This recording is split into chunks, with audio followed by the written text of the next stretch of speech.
الحق وزهق الباطل إن الباطل كان زهوقا. جاء الحق وزهق الباطل إن الباطل كان زهوقا. حضرت مولانا غلام الله خان صاحب رحمت الله علیه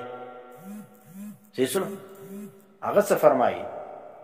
اگر د پنځپیرانو په جماعت کې ولو مولانا غلام الله خان صاحب رحمت الله علیه په خوا زمانه کې پنځپیران لږ برابر ولو ځکه مولانا سرفراز خان صفدر صاحب رحمت الله علیه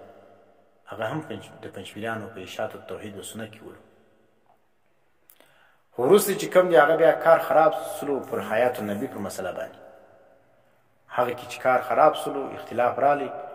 نو دوی چې کوم دی هغه ډېر سختي وکړه او دا رقم موقف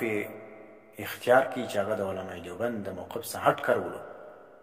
خاص کر عنایت الله شاه بخاري نو دغه چې دا موقف اختیار کړي په دا ځای باندې چې کوم دی هغه اشاعت خپل چې کوم مقصد یې ول هغه بایلو حالانکه اشاعت التوحید و سنت دا ښه جماعت ولو دا زموږ اکابرو جوړ کړي ول مولانا حسین علي رحمت الله علیه شاګردانو جوړ کړي ول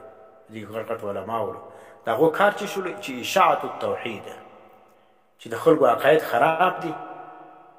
موږ به د خلکو عقاید ور برابرو د الله وحدانیت به کې پیلاوو شرک به ردو او بل چې کوم په معاشره کې بدعات او رسومات ډیر دي نو موږ به سنت چې کوم دی هغه په معاشره کې راولو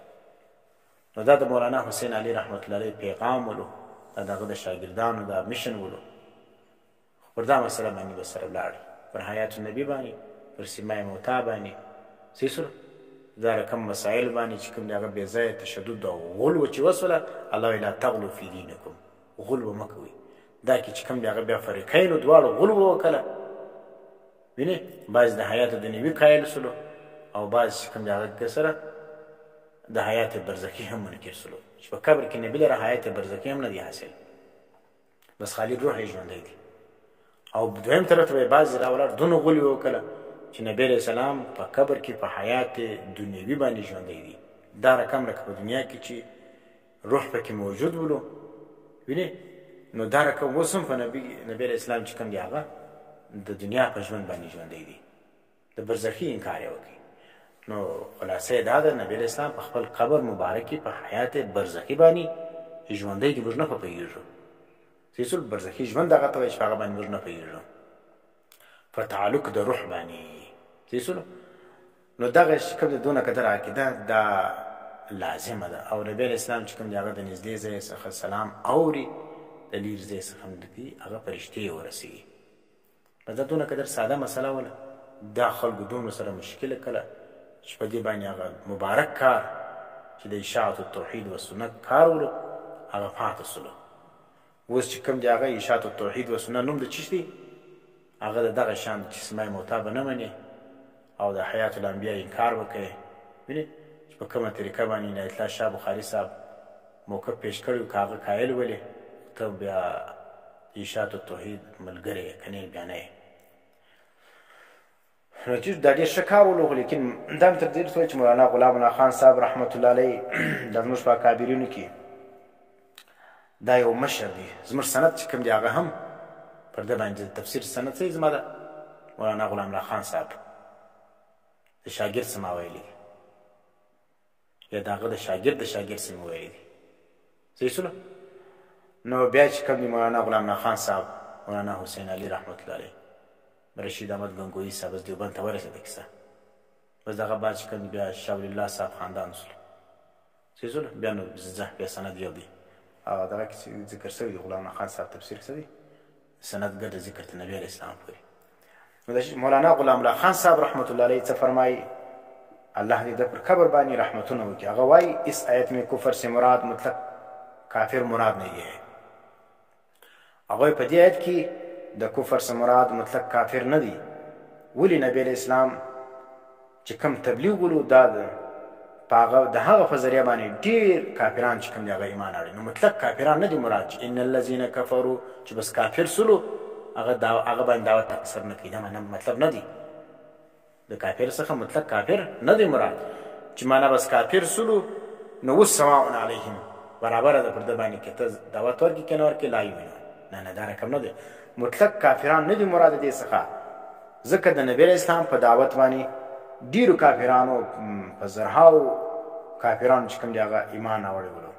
او دا سلسله تر اوسه پورې جاري ده. ډېر کافران چې کوم دی هغه د عامو مسلمانانو په دعوت باندې لا ایمان راوړي. نو سواء علیهم دا خبره د عام کافرانو په باره کې نه ده، بلکہ دې سوائے اس سے خاص، اس سے مراد خاص قسم کے کافر ہے، یعنی وہ لوگ جو حق کو اچھی طرح سمجھ چکے اور پہچان چکے ہو مگر محض ضد اور عناد کی وجہ سے اس کا انکار کرتے ہیں. سیسو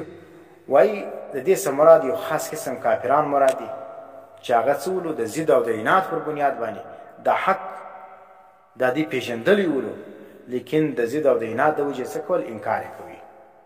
نو د هغه انکار په وجه باندې د ضد په وجه باندې د دې دا ضمیر چې کوم دی هغه مړه سوی ولو او زړونه یې تور سوي ولو.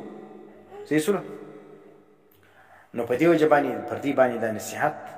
او د تبلیغ هیڅ اثر نه کوي. نو ځکه فرمای ای سترو الحق عنادا، مدارک څه معنا کوي؟ معنا ان الذین کفروا، د کفرو په معنا سره د کفر موږ ستر ته وایي، پټول ته وایي. نو ان الذین کفروا مدارک فرمای ای سترو الحق عنادا، چې دې دا حق پټ کړی ولو. د دې څه مراد هغه کافران مراد دي چې دا حق یې پټ کړی وو د عناد او د ضد د وجې. نو هغه څوک ولو؟ یهودیانو مشران ولو، علما ولو او پیران صاحبان ولو، او دا رقم دغه مرادي د مشرکین مکه و مشران لکه ابو جهل و ابو لهب،